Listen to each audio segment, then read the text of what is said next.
خواجہ ہند وہ دربار ہے اعلیٰ تیرا، کبھی محروم نہیں مانگنے والا تیرا۔ حضرات، میں نے جس آیت کریمہ کی تلاوت کرنے کا شرف حاصل کیا ہے، اللہ رب العزت قرآن مجید و فرقان حمید میں ارشاد فرماتا ہے کہ بے شک اللہ کے ولیوں کو نہ کوئی خوف ہے اور نہ ہی کوئی غم، اور وہ جو ایمان لائے اور جو پرہیزگاری کرتے ہیں، یعنی یہ اللہ والے ہیں۔ اللہ والے اللہ کے دوست ہوتے ہیں، اللہ والے اللہ کے رفیق و شفیق ہوتے ہیں۔ مگر آج ہمارا ماحول یہ ہے کہ ہم ان بزرگوں سے دور ہوتے ہوئے جا رہے ہیں۔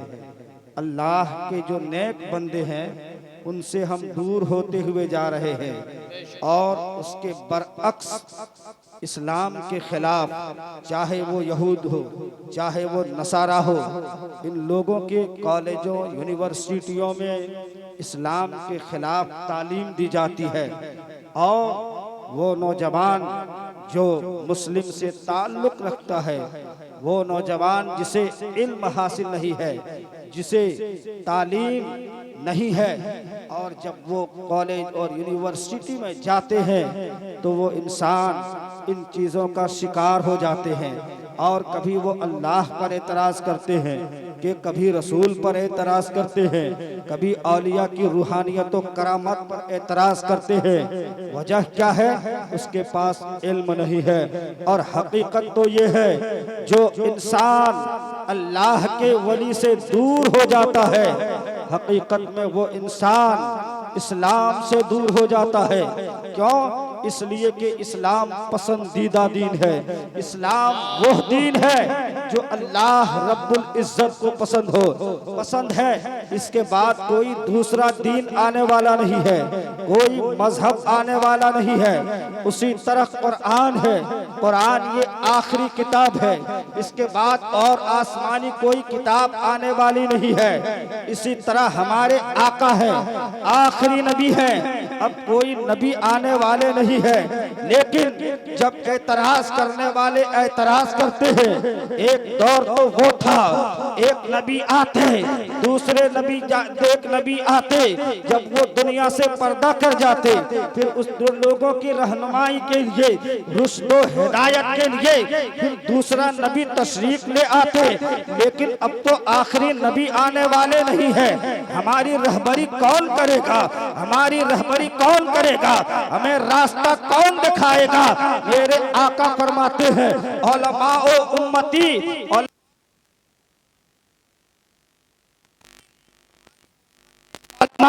بنی اسرائیل کے انبیاء کی طرح ہے۔ پتہ یہ چلا کہ جس طرح پیغمبر تبلیغ کیا کرتے تھے، اس دور میں نبی کوئی آنے والے نہیں ہے، بلکہ وہ کام جو فریضہ انبیاء کرام دے رہے تھے، وہی کام ہماری امت کے علماء دیں گے، وہی کام ہماری امت کے علماء کریں گے۔ اور حقیقت تو یہی ہے کہ یہ علماء کر رہے ہیں، مگر ہمارا حال تو یہ ہے کہ ہم اللہ کے ولیوں سے دور جا رہے ہیں، اور جب ہم دور جا رہے ہیں تو انہی کے لیے کہا گیا ہے کہ حقیقت میں وہ انسان اسلام سے دور ہوتا جا رہا ہے۔ اگر تم اسلام کے قریب ہونا چاہتے ہو تو غوث اعظم کے قریب ہو جاؤ، اگر اسلام کے قریب ہونا چاہتے ہو قریب نواز کے قریب ہو جاؤ، اگر اسلام سے قریب ہونا چاہتے ہو سرکار مجاہد ملت کے قدموں سے لپٹ جاؤ، اگر اسلام سے قریب ہونا چاہتے ہو حضور چھوٹے بڑے سرکار کے دامن کو پکڑ لو، کیونکہ کہا گیا ہے جو اللہ کے ولیوں سے دور ہو گیا حقیقت میں وہ اسلام سے دور ہو گیا۔ حقیقت میں وہ اسلام سے دور ہو گیا، اور انہی اللہ کے ولیوں میں حضرت سیدنا سرکار غریب نواز علیہ الرحمت والرضوان کی ذات پاک ہے۔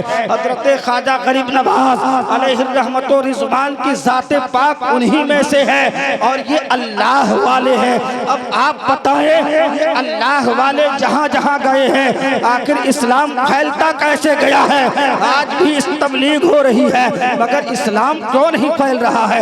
اس وقت اسلام تیزی سے کیوں پھیلتا تھا؟ تو میں آپ کو بتاتا چلوں، یہ اللہ والے جہاں جہاں پر گئے ہیں رسول پاک کی سیرت بن کر کے گئے ہیں، رسول پاک کی سیرت اور صورت کا مجسمہ بن کر کے گئے ہیں، اس لیے کہ جب ان لوگوں کے کردار کو دیکھا ہے تو کافروں نے کلمہ پڑھا ہے اور کلمہ پڑھ کر کے مسلمان ہوا ہے، اور جب میرے غریب نواز کو بھارت کی دھرتی پر کافروں نے دیکھا تو ایک دو کافروں نے نہیں بلکہ 90 لاکھ کافروں نے کلمہ پڑھا اور کلمہ پڑھ کر کے مسلمان ہو گیا۔ یہ غریب نواز کی شان نہیں تو اور نعرہ تکبیر، نعرہ رسالت، نعرہ رسالت، یہ غریب نواز کی شان نہیں تو اور کیا ہے؟ غریب نواز کی ذات تو وہ ذات ہے۔ جب غریب نواز کی جائیداد میں درخت یعنی ایک باغ ملا تھا اور ایک پنچکی ملی تھی، لیکن غریب نواز کی ذات تو وہ ذات ہے، اسی میں زندگی بسر کر رہے تھے، اسی میں اپنا گزارا کرتے تھے۔ لیکن یاد رکھو جب حضرت ابراہیم قندوزی رحمت اللہ علیہ سے ملاقات ہوئی اور انہوں نے روٹی کا ایک ٹکڑا پہلے اپنے منہ میں ڈالا پھر اسے غریب نواز کے منہ میں ڈالا تو ان کے دل روشن ہو گئے، معرفت الہی حاصل ہو گئی، اور معرفت الہی حاصل ہونے کے بعد صرف اسے ایک چیز کی تلاش تھی، اور وہ کیا ہو؟ وہ چیز مرد قلندر جسے ہم آپ اپنی زبان میں پیر و مرشد کہتے ہیں، صرف انہی کی تلاش تھی۔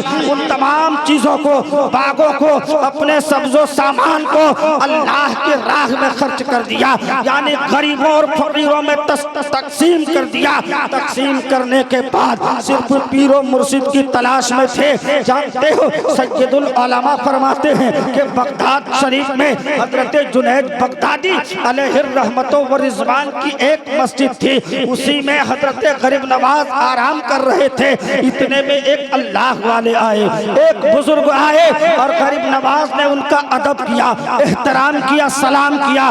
جب غریب نواز علیہ الرحمت والرضوان نے سلام کیا تو جانتے ہو اس بزرگ نے کہا تھا کہ تم حسن ہو؟ تو حضرت خواجہ غریب نواز کہتے ہیں کہ حضور میرا نام تو حسن ہے لیکن ہماری اور آپ کی کوئی ملاقات نہیں ہوئی ہے، آپ ہمارا نام کیسے جانتے ہیں؟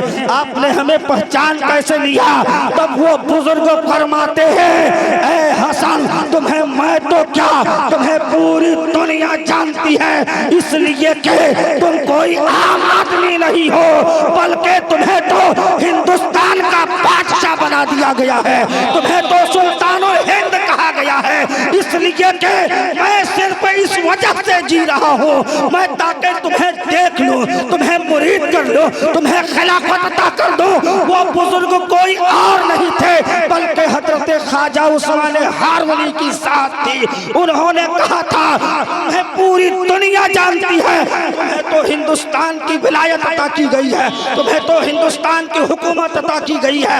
آج بھی دیکھ لو جو ایک دو دن کا بادشاہ ہوتا ہے، جو ایک دو دن کی جس کی حکومت ہوتی ہے، آج بھی ہر سال وہ چادر غریب نواز کی بارگاہ میں پیش کرتے ہیں۔ کیوں؟ اس لیے کہ انہیں پتا ہے کہ حقیقت میں بادشاہ ہم نہیں ہیں، ارے حقیقت میں تو بادشاہ غریب نواز ہے، خواجہ معین الدین کی ذات ہے، بادشاہ کوئی اور نہیں ہو سکتا ہے۔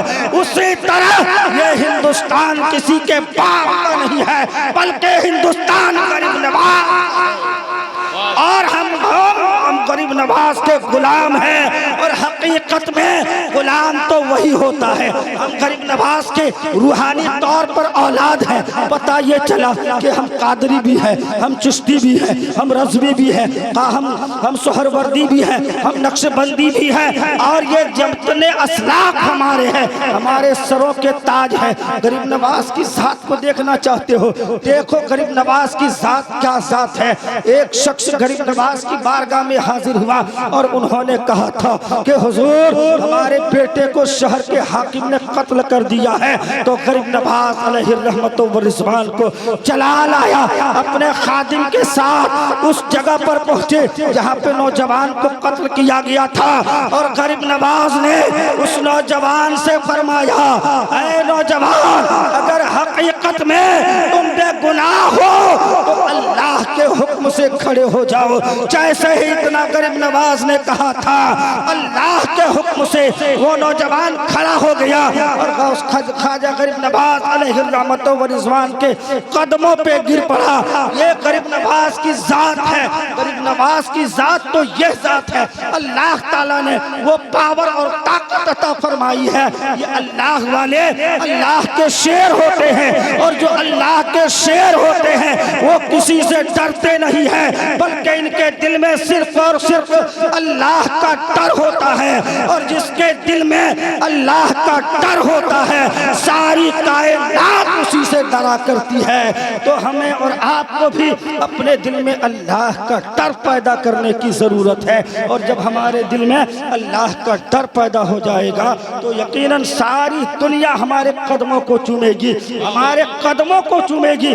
شرط یہی ہے، اپنے دل میں اللہ کا ڈر پیدا کرو، رسول سے محبت کرو، اپنے اسلاف اور بزرگوں کے دامن سے لپٹ جاؤ۔ اللہ کی بارگاہ میں دعا ہے مولا ہم سبوں کو سننے سے زیادہ عمل کرنے کی توفیق و رفیق عطا فرمائے۔ السلام علیکم ورحمۃ اللہ وبرکاتہ۔